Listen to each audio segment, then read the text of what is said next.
50 KTRS. Our next guest was here in town. I apologize. We couldn't get him on when he was here, but I have a little bit of a man crush on our next guest. He wrote a book called Hellhound on His Trial, the story of James Earl Ray. It was fantastic. Hampton Sides is out with a new book. It's called On Desperate Ground, The Marines at the Reservoir and the Korean War's Greatest Battle. Hampton Sides, welcome back to the Big 550 KTRS here in St. Louis. Great to be with you. Man crush, huh? I got a little bit of a man crush. There you go. Okay. Disclosure. Give us the hook. Tell us the story.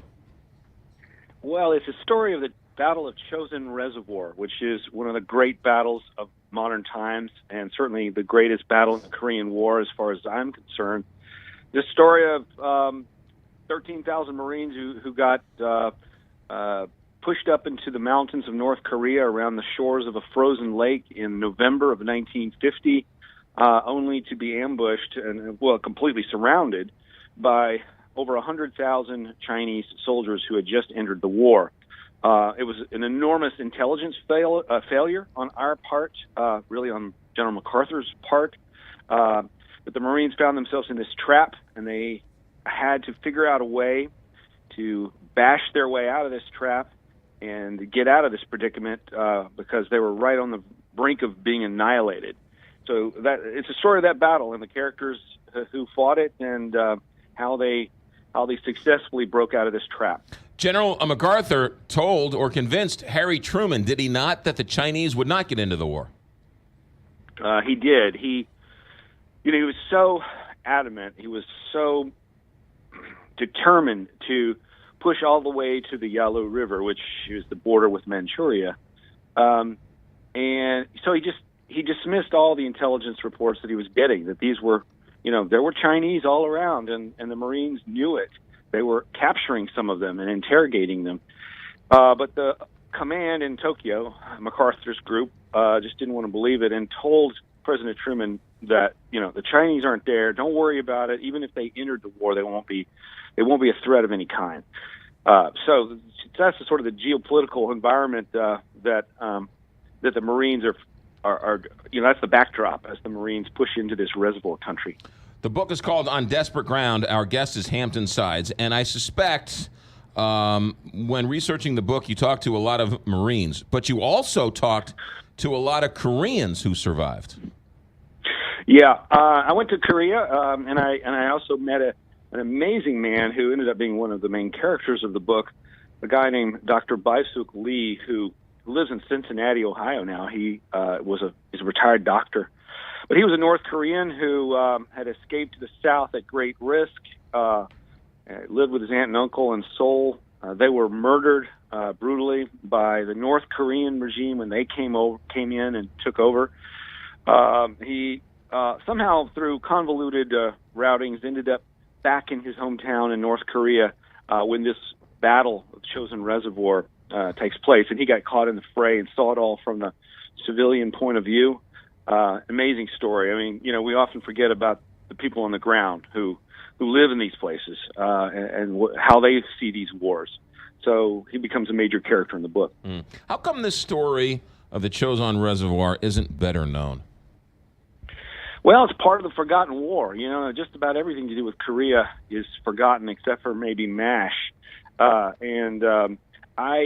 have a lot of reasons for why it's forgotten. We tied, I guess you might say. It ended in a stalemate at the 38th parallel. I think history books have given it short shrift. President Truman called it a police action when it was very much a war. And so, I don't know, it's just been sort of sandwiched between World War II and Vietnam in the public imagination. However, these are the men who are saying goodbye to now. The Korean War generation is passing before our eyes, and I felt like it was time to honor these guys and try to understand that conflict and understand one of its greatest battles. And it's personal to me. I've got a lot of friends who passed away in the last few years. My stepfather, who died this summer, was in the Korean War, and I think it's just high time that we, look at what these men did and understand the sacrifices something about their experience, because it was an amazing one.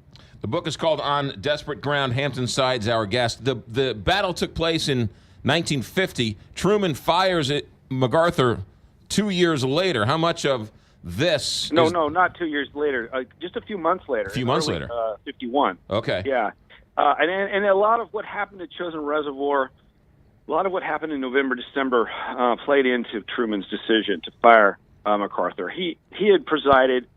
MacArthur had a lot of blood on his hands.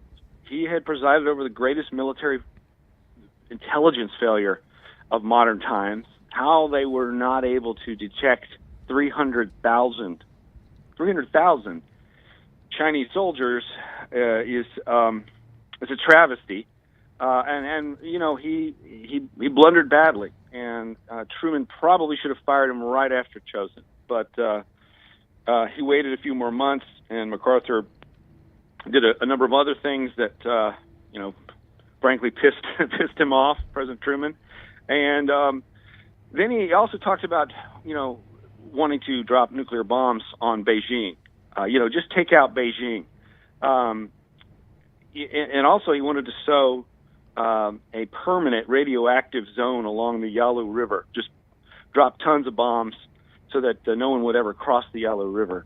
So this is the kind of crazy talk that was going on in December of 1950, and all those reasons, all those statements and maneuvers of MacArthur contributed ultimately to his being relieved. The book is called On Desperate Ground. Hampton Sides is our guest. Here's what you do. Go and find the book On Desperate Ground, buy it, and while you're there, go pick up his other book, Hellhound on the Trail, another great book. Hampton Sides, sorry we missed you when you were in town. We will catch you next time. Good luck with the book.